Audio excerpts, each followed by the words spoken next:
അടുത്തത് കർക്കിടകക്കൂറാണ്. പുലർത്തിൻ്റെ അവസാനത്തെ പാദം പൂയം, ആയില്യം ഈ നക്ഷത്രക്കാരാണ് കർക്കിടകക്കൂറിൽ വരുന്നത്. 7ാം ഭാവത്തിൽ ശക്തമായിട്ടുള്ള ഗ്രഹയോഗം ആണ് ഇവർക്കുള്ളത്.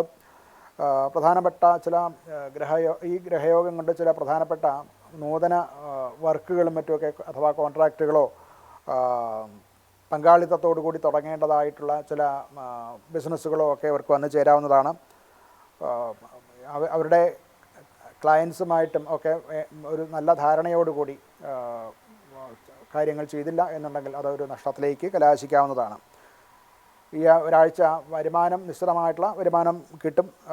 എന്നാൽ ധനം ചെലവ് ചെയ്യുന്നതിൽ പ്രത്യേകിച്ച് ഈ കൂറുകാർ ഈ ആഴ്ച കടം കൊടുക്കാതിരിക്കാൻ പ്രത്യേകം ശ്രദ്ധിക്കേണ്ടതാണ്. അങ്ങനെ കടം കൊടുക്കുന്നത് കിട്ടാതിരിക്കാനാണ് സാഹചര്യമുള്ളത്.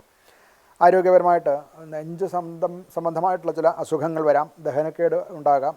അത് സ്ഥിരമായിട്ട് അങ്ങനെ രോഗമുള്ളവർ പ്രത്യേകം ശ്രദ്ധിക്കണം. അത് കുറച്ച് കൂടാനുള്ള സാധ്യത കാണുന്നുണ്ട്.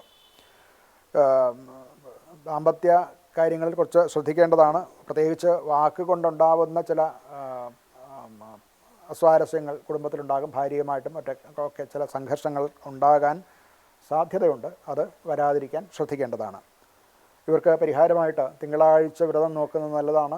ശിവക്ഷേത്രത്തിൽ ദർശനം നടത്തുക അഥവാ പഞ്ചാക്ഷര മന്ത്രം ജപിക്കുക. ശിവന് പാലഭിഷേകം നടത്തുന്നതും വളരെ നല്ലതാണ്. മാതാവിനെയും പിതാവിനെയും പൂജിച്ച് അവരുടെ അനുഗ്രഹം തേടേണ്ടതും ഒരു ആവശ്യം ആണ്.